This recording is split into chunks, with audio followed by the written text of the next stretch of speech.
materi kita hari ini, yaitu membahas tentang instrumen pemerintah. Nah, jadi pemerintah itu dalam menjalankan atau menyelenggarakan negara, menjalankan tugas-tugasnya, maka pemerintah itu tentu memerlukan suatu instrumen. Nah, instrumen ini dalam arti adalah alat penunjang kinerja pemerintah. Nah, jadi pemerintah dalam bekerja itu, dalam menyelenggarakan negara, dalam menjalankan tugas dan fungsinya dalam sebuah negara hukum, tentu harus memiliki instrumen.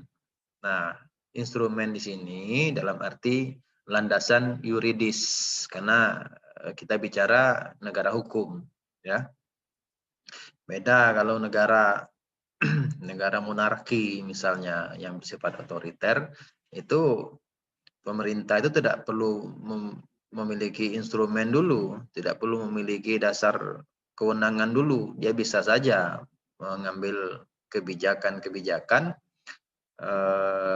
berdasarkan keinginannya. Nah, inilah yang membedakan antara negara monarki, ya, yang otoriter dengan negara hukum tentu saja.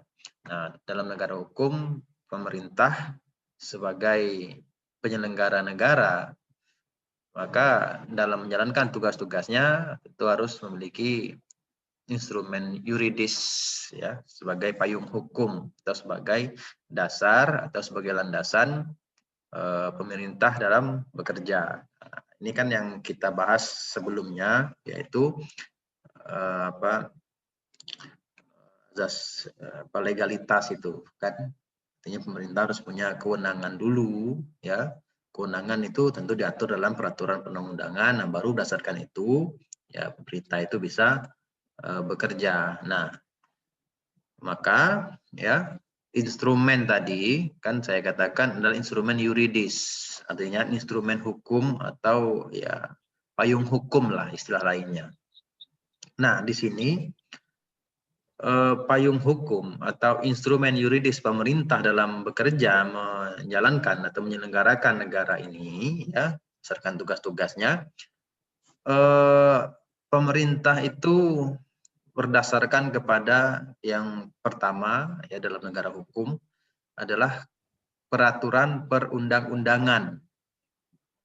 Nah, ya, jelas peraturan perundang-undangan ini adalah instrumen yang sangat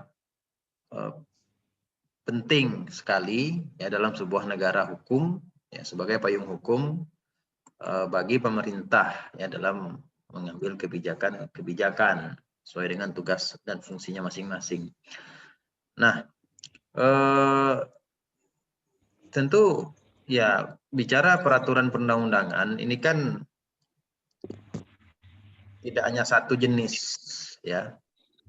Kalau di Indonesia, kalau kita merujuk kepada Undang-Undang Nomor 12 Tahun 2011 tentang perundang-undangan, itu dapat kita ketahui, ya, bahwa peraturan perundang-undangan di Indonesia ini, ya, yang paling tinggi sekali ada Undang-Undang Dasar 45, ya, lalu turunannya ada TAP MPR, turunannya lagi ada undang-undang dan perpu setara, ya.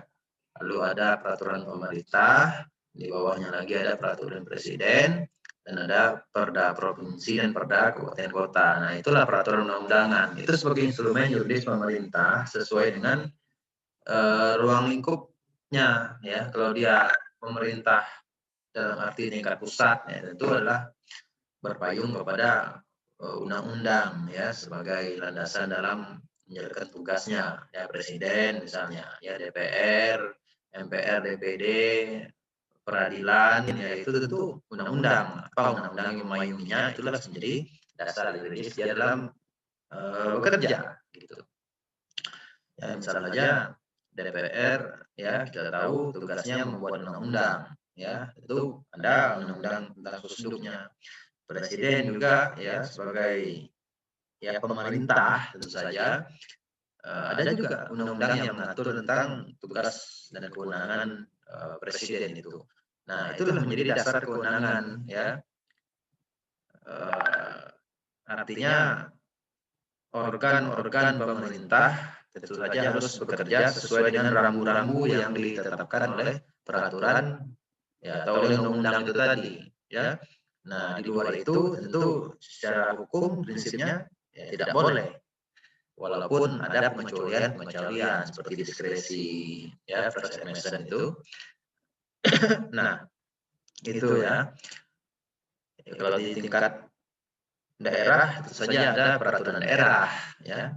Kalau tingkat provinsi itu perda provinsi, sedangkan tingkat kabupaten atau kota ada perda kabupaten kota sebagai payung hukum pemerintah daerah dalam bekerja. Nah, ya nanti ada lagi misalnya ada peraturan pemerintah, ada perpres, yaitu juga sebagai instrumen yuridis pemerintah. Kan PP dan perpres itu adalah bentuk penjabaran lebih rinci lagi dari undang-undang, ya. Undang-undang mengatur secara umum, lalu untuk teknis pelaksanaan diatur oleh PP, perpres, bahkan ada peraturan menteri gitu, ya. Nah, itu sebagai instrumen yuridis pemerintah. Itulah sebagai rambu, sebagai guidance bagi pemerintah dalam bekerja, ya. Nah, itu dalam prinsip negara hukum, ya. Pemerintah itu dalam bertindak, dalam bekerja, dalam menjalankan tugas-tugasnya tentu harus berdasarkan kepada apa instrumen yuridisnya. Supaya apa? Supaya apa yang dilakukan oleh organ-organ pemerintah itu menjadi legal. Legal itu menjadi sah diakui di mata hukum, ya, dan dapat dilaksanakan. Nah, gitu, ya. Karena tidak boleh prinsipnya, ya, pemerintah itu mengambil suatu langkah kebijakan keputusan di luar apa yang menjadi koridor atau ruang lingkup tugasnya masing-masing, ya. Bisa jadi nanti keputusan yang diambil itu cacat secara yuridis karena bukan kewenangannya, gitu. Itulah ada istilah muncul abuse of power, détournement de pouvoir, ya. Abuse of power itu ya penyalahgunaan kekuasaan, détournement de pouvoir, pelampauan kewenangan, ya, dan seterusnya. Itulah yang terjadi. Maka prinsipnya pemerintah dalam menjalankan tugas-tugas menyelenggarakan negara ini harus selalu berpegang kepada apa yang menjadi instrumen yuridis, ya. Misalnya pertama peraturan perundang-undangan sebagai dasar dia dalam bekerja, gitu. Nah, dalam bekerja, ya, atau dalam menjalankan tugasnya, pemerintah itu memiliki lagi kewenangan untuk mengeluarkan ketetapan tata usaha negara atau ketun singkatannya. Ini juga instrumen yuridis. Kalau peraturan perundang-undangan itu memberikan dasar bagi pemerintah dalam bertindak, ya, memberikan dasar. Sedangkan ketetapan tata usaha negara ini menjadi alat, ya, bagi pemerintah dalam mencapai tujuan-tujuannya, gitu. Nah, misalnya apa? Seorang menteri misalnya, ya. Menteri ya sesuai dengan ruang lingkupnya lah, ya. Misalnya menteri, nah ini Menpan RB, Menteri Pendayagunaan Aparatur Negara, ya. Nah, ini misalnya itu menteri sebagai organ pemerintah. Nah, ketetapan tata usaha negara apa yang dapat dikeluarkan, ya, dalam rangka menjalankan tugasnya sebagai instrumen, sebagai alat pemerintah ini dalam mencapai apa yang menjadi tujuan-tujuan, ya, sesuai dengan ruang lingkup tugasnya tadi. Nah, misalnya seperti yang baru-baru ini kemarin, ya, Menpan RB ya mengumumkan ketetapannya yaitu ya kelulusan CPNS tahun 2020. Nah, diumumkannya ya dalam bentuk keputusan tata usaha negara. Nah, gitu. Ya, itu adalah instrumen, ya. Dan sepanjang itu masih dalam ruang lingkup tugasnya sesuai dengan koridornya, maka itu berlaku, gitu. Ya, contoh lain misalnya seorang kepala daerah, ya, gubernur atau bupati wali kota misalnya, mengeluarkan ketetapan tata usaha negara untuk mengangkat kepala dinas misalnya. Ya, nah, Bupati Bungo misalnya ya mengeluarkan ketun ya untuk mengangkat kepala dinas ya, dinas sosial misalnya, dinas Perindakop misalnya, dinas kesehatan. Nah, dikeluarkannya keputusan dia itulah instrumen yuridisnya dalam bentuk ketetapan tata usaha negara. Nah, itu adalah alat ya atau instrumen bagi pemerintah dalam bekerja. Dan dengan itu dia dapat menetapkan siapa orang-orang yang dipilih menjadi kepala dinas yang dapat membantunya dalam bekerja. Banyaklah contoh-contoh lain, misalnya keputusan tata usaha negara dari dinas perizinan untuk mengeluarkan izin usaha perdagangan misalnya. Ya, itu juga ketun, ya keputusan tata usaha negara. Nah, ya itu tentu sesuai dengan apa yang jadi skop ruang lingkup tugasnya. Nah, di samping itu ada juga instrumen pemerintah itu dalam bentuk peraturan kebijaksanaan atau istilah tata usaha, istilah dalam hukum tata usaha negara itu Belegsregel ya, peraturan kebijaksanaan. Nah, ini dimungkinkan ya karena ada dasarnya itu discretionary power yang pernah saya jelaskan minggu lalu itu. Karena begini ya, kan saya sudah menyampaikan bahwa peraturan perundang-undangan itu ya sebagai payung hukum pemerintah dalam bertindak dalam menjalankan tugas-tugasnya ya tidak selamanya dia lengkap ya, tidak selamanya peraturan perundang-undangan itu mampu mengakomodir apa yang menjadi kemungkinan-kemungkinan atau kebutuhan-kebutuhan yang konkret yang ada di masyarakat yang perlu penyelesaian. Nah, sedangkan pemerintah ini adalah organ yang betul-betul berhadapan langsung dengan masyarakat yang dituntut untuk dapat responsif terhadap apa yang menjadi kebutuhan dan perkembangan di masyarakat. Nah, masalahnya undang-undang itu atau peraturan undang-undangan itu pasti ya, saya katakan dia akan selalu tertinggal nanti setelah beberapa waktu. Ya, karena memang itulah prinsip hukum itu. Ya, hukum itu harus selalu berkembang mengikuti perkembangan masyarakat.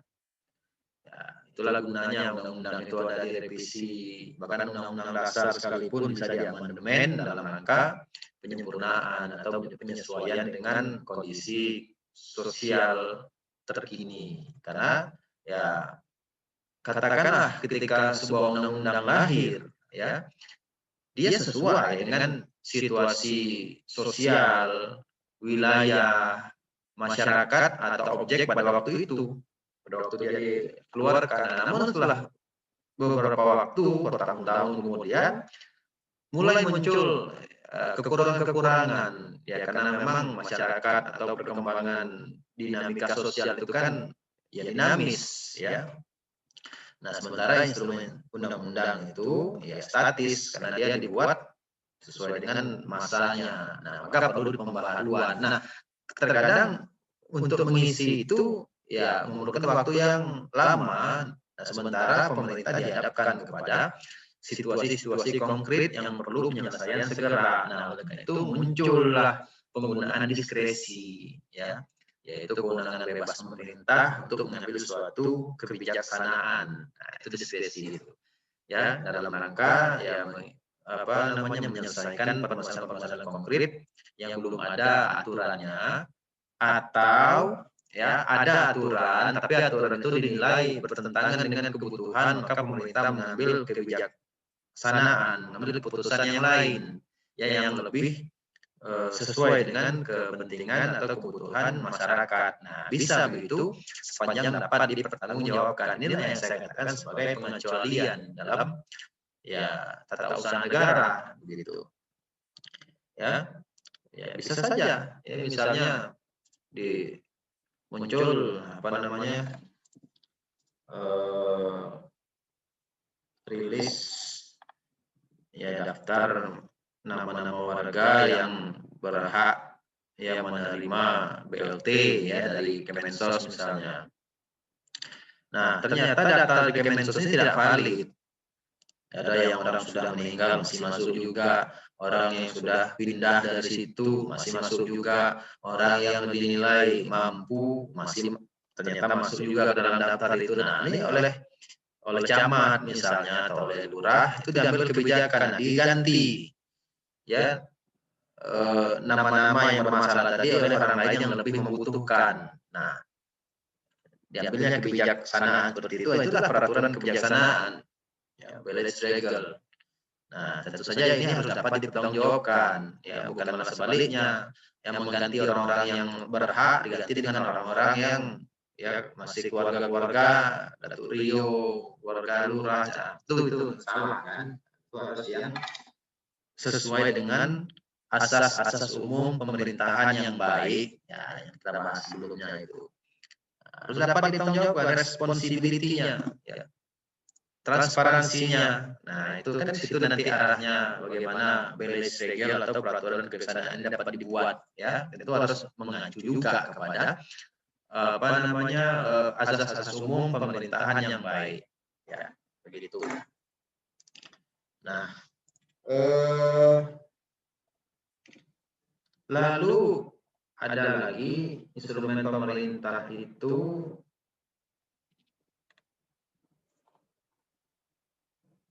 ya dalam bentuk rencana, ya, rencana, ya. Pemerintah ya dalam menjalankan negara sesuai dengan tugasnya masing-masing tentu harus selalu berpikir futuristik. Ya, futuristik itu artinya berpikir jauh ke depan. Apa yang akan direncanakan untuk ke depannya ya supaya lebih baik begitu. Nah, tentu ya pemerintah itu kan punya program-program kerja. Nah, itulah yang disusun perencanaannya tentu saja berdasarkan evaluasi pelaksanaan tahun sebelumnya dengan mendengar aspirasi atau masukan-masukan dari masyarakat. Nah, itu yang ditampung ya dan diolah untuk menjadi ketetapan untuk masa yang akan datang ya. Maka setiap tahun itu ya misalnya diadakan ya di desa saja misalnya diadakan musrembang ya, ditetapkan ya apa program tahun ini untuk pembangunan, untuk penyelenggaraan pemerintah desa, untuk pemberdayaan, untuk pembinaan apa itu tentu dievaluasi yang sebelumnya ya yang tahun sebelumnya, lalu didengarkan aspirasi usul-usul dari masyarakat dan disesuaikan dengan alur dari kebijakan pemerintah yang lebih tinggi. Nah, baru disusun rencana-rencana strategis. Nah, ada rencana kan namanya rencana strategis. Nah, itulah instrumen. Sejatinya rencana yang dibuat oleh pemerintah ini harus lebih baik dari tahun-tahun sebelumnya ya. Kalau tahun ini sudah bagus ya apa program kerja pemerintah, nah tahun depan harus lebih bagus lagi. Kalau tahun ini masih kurang, tahun depan harus bagus kan begitu. Nah, itulah rencana disusun sedemikian rupa ya. Ya, bagaimana perencanaan yang baik itu? Perencanaan yang baik itu adalah perencanaan yang sesuai dengan apa yang menjadi kebutuhan masyarakat, perkembangan zaman, ya, dan telah mengevaluasi kelemahan-kelemahan di tahun-tahun sebelumnya untuk jangan sampai terulang lagi di masa yang akan datang. Nah, itulah perencanaan yang baik itu. Ya, itu instrumen, ya, instrumen itu. Ya, nanti supaya tahun depan ya kinerja pemerintah itu lebih baik karena dia sudah menyusun rencana-rencana strategis ya. Apa misalnya sekarang dalam kondisi COVID, nah apa rencana strategisnya nih supaya COVID ini tidak menyebar lagi ya, dan supaya anak-anak bisa sekolah, bisa kuliah, apa rencana strategis untuk tahun 2021 ini. Nah, itu adalah instrumen ya. Ya, jangan dibiarkan saja anak sekolah tahun-tahun mau jadi apa kan begitu. Ya, jujur-jujur saja, saya sendiri termasuk yang tidak setuju ya penerapan ya sekolah atau kuliah daring sampai berkepanjangan seperti sekarang ini ya, karena saya nilai ini tidak efektif dan efisien. Ya sebaiknya ya sudah bisa sekolah ya tatap muka seperti biasa ya. Kalau mau menggunakan protokol COVID ya silakan pergunakan, jangan disuruh libur juga kan begitu ya. Ya. Nah, ada juga instrumen pemerintah itu dalam bentuk perizinan. Nah, kan begini. Dalam hukum itu kan ada isinya perintah, larangan, kebolehan. Ya, perintah itu sesuatu yang harus kita lakukan, larangan sesuatu yang tidak boleh dilakukan, sedangkan kebolehan itu sesuatu yang dapat dilakukan, tentu dengan memenuhi syarat-syarat tertentu. Inilah perizinan. Jadi prinsipnya izin ini terhadap suatu hal yang sebenarnya tidak boleh. Nah, lalu dia menjadi boleh jika sudah memenuhi syarat-syarat tertentu. Nah, misalnya apa? Ya, orang mau mendirikan sekolah misalnya. Itu kan tidak boleh mendirikan saja tanpa ada izin dari pemerintah. Nah, setelah ada izin baru boleh. Kalau mendirikan saja tanpa izin pemerintah itu bisa dibongkar, itu bisa dibubarkan oleh pemerintah, ilegal berarti.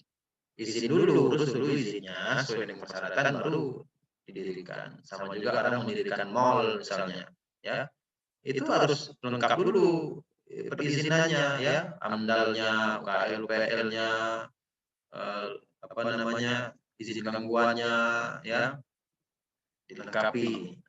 Nah, baru setelah itu terpenuhi semua, baru pemerintah dinas terkait mengeluarkan izin untuk ya memperbolehkan ya mendirikan usaha tadi. Nah, terkait perizinan ini saya singgung sedikit ya Undang-Undang Cipta Kerja. Konon katanya, saya juga belum melihat ya draft undang-undang yang sudah ditetapkan itu. Dalam Undang-Undang Cipta Kerja yang baru-baru ini ya tanggal 2 November lalu disahkan, itu mempermudah proses perizinan. Kalau dulu kan bisa berbulan-bulan perizinan itu lama ngurusnya. Nah, sekarang mungkin bisa hanya beberapa hari nanti terbit izin. Ya, kedengarannya bagus ya, karena menyederhanakan birokrasi. Ya, kita lihat saja nanti implementasinya seperti apa. Walaupun ada kekhawatiran ya perizinan yang mudah ini ya mengesampingkan aspek-aspek lain, ya misalnya aspek lingkungan, aspek kesehatan, ya misalnya saja orang mau bikin rumah sakit atau bikin mall, itu limbahnya dibuang kemana? Harus jelas dulu, masyarakat setuju tidak, kan gitu kan? Nanti dibuang dekat pemukiman masyarakat, nanti masyarakat terganggu dengan limbah, kan begitu.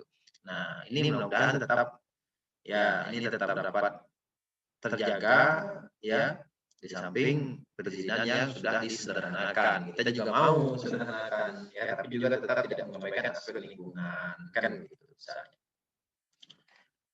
Ya, jadi pemerintah akan menggunakan instrumen perizinan ini untuk mengizinkan atau tidak mengizinkan ya apapun ya, bisa usaha, ya bisa dalam bentuk sosial, kegiatan sosial, ya bisa dalam bentuk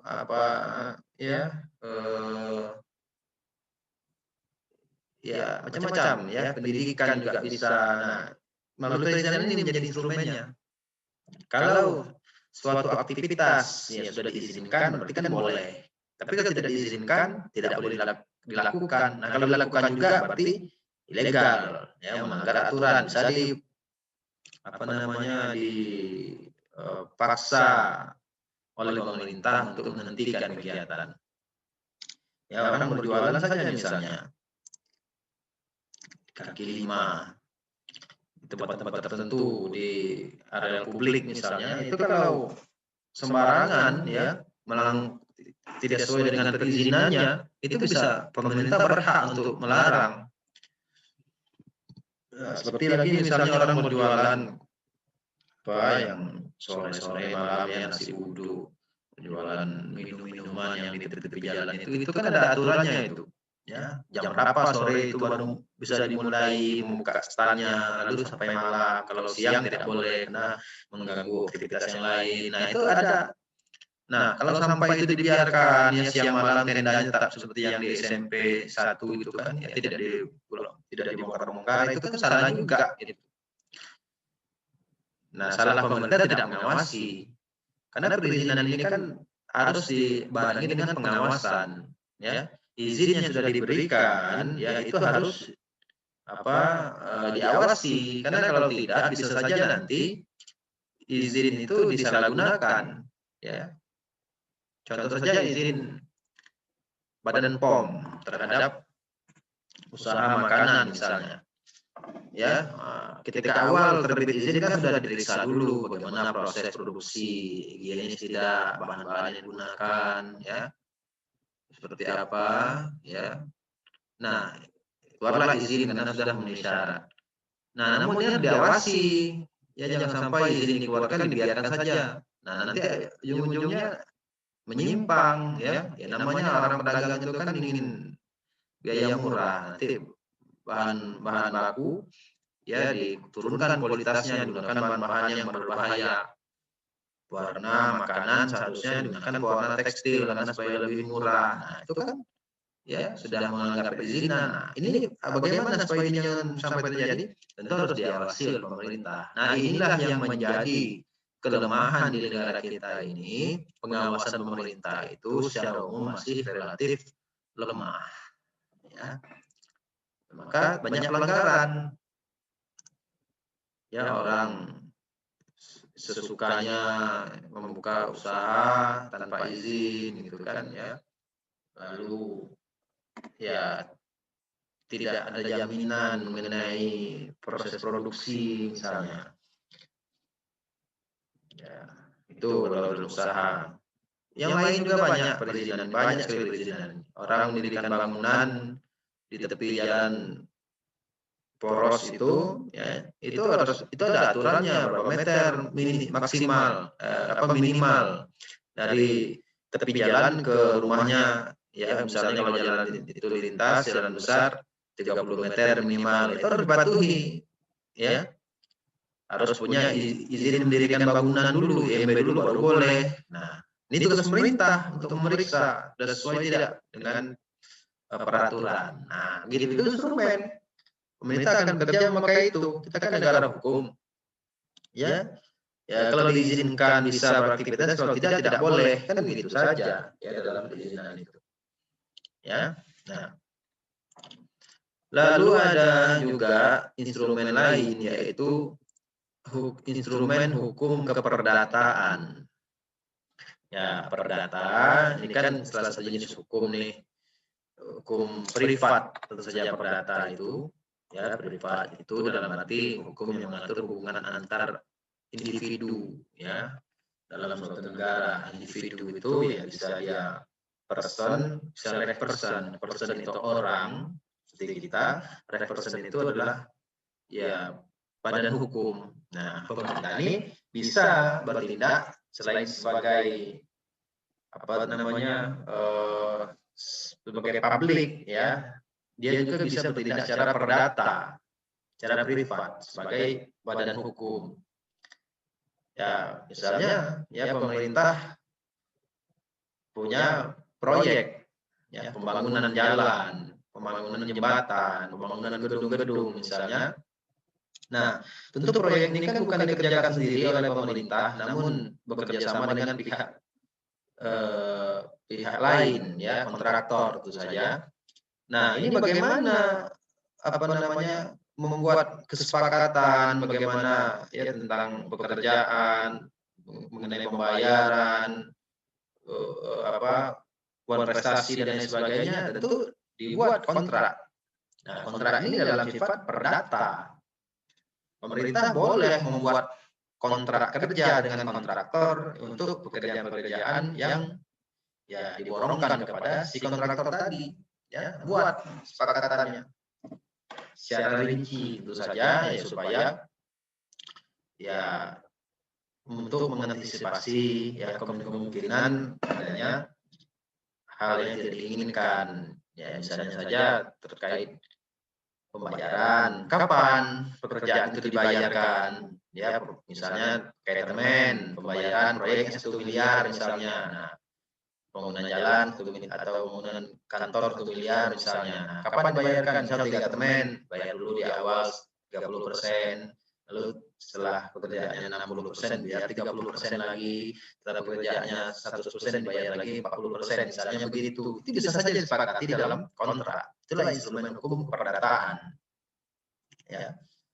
Terkait juga dengan wan prestasi misalnya, ya. Kan ditetapkan itu dalam kontraknya berapa lama pengerjaan dan kapan, ya, tingkat penyelesaian disebutkan di situ. Nah, jika sampai tanggal sudah disepakati si kontraktor tidak mampu menyelesaikan kerjaannya, nah maka inilah bisa saja nanti secara perdata itu dituntut oleh pemerintah, ya ganti rugi atau apa sesuai dengan ya kesepakatan, kan begitu. Nah inilah pemerintah juga bisa ya bekerja secara perdata, karena pemerintah itu juga dikatakan sebagai person atau badan hukum, ya. Tentu saja badan hukum publik dia, tapi bisa bekerja secara privat untuk hal-hal tertentu ya terkait apa yang menjadi tugas ya dari pemerintah itu.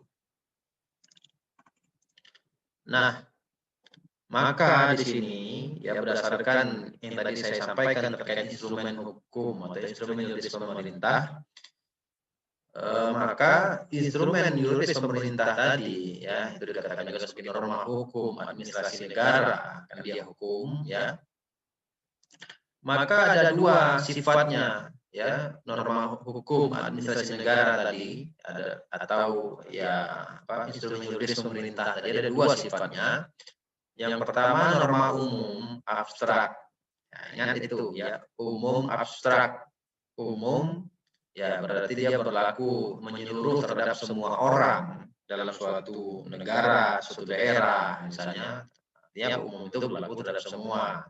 Abstrak ya, aturan yang diatur di dalamnya itu juga mengatur secara umum saja ya terhadap semua orang, belum konkret dia. Aturan-aturan untuk mengantisipasi ya, misalnya aturan mengenai bagaimana penyelenggaraan pilkada, aturan mengenai bagaimana tugas tim gugus tugas COVID bekerja ya. Ya, abstrak saja ya, nanti dia akan berguna jika sudah dihadapkan kepada situasi-situasi konkret gitu. Ya, misalnya terkait izin juga ya. Nah, izin misalnya orang mau mendirikan perusahaan, nah, bagaimana perizinannya? Nah, diatur persyaratannya seperti apa, mekanisme pengurusannya bagaimana. Nah, itulah norma umum dan abstrak berlaku terhadap semua orang. Nah, dia akan menjadi konkret nanti jika sudah dihadapkan pada situasi-situasi yang konkret pula, ya. Ya, misalnya undang-undang, itu adalah norma yang umum, ya, abstrak. Ya, undang-undang yang mengatur tugas dan fungsi presiden, tugas dan fungsi menteri misalnya, ya itu norma umum abstrak saja. Ya, umum abstrak saja karena dia ya berlaku apa namanya menyeluruh ya, ya tidak dihadapkan pada situasi-situasi yang konkret. Ya, dia apa namanya berlaku jangka waktu panjang ya, beda dengan keputusan yang sifatnya sekali pakai. Kalau undang-undang itu dia berlaku umum ya, undang-undang tentang pemerintah desa, undang-undang tentang pemerintah daerah ya, undang-undang desa, undang-undang 2014 misalnya, undang-undang pemerintah daerah, undang-undang 23/2014 misalnya, itu undang-undang yang berlaku menyeluruh untuk seluruh wilayah Indonesia, seluruh desa di Indonesia ini mengacu pada undang-undang desa tadi. Seluruh pemerintah daerah di Indonesia ini mengacu pada undang-undang tentang pemerintah daerah tadi. Ada undang-undang tentang terorisme, undang-undang anti korupsi misalnya. Oke, ini waktu hampir habis ya. Ini saya close dulu, nanti saya kirim link lagi, silakan Anda masuk lagi ya.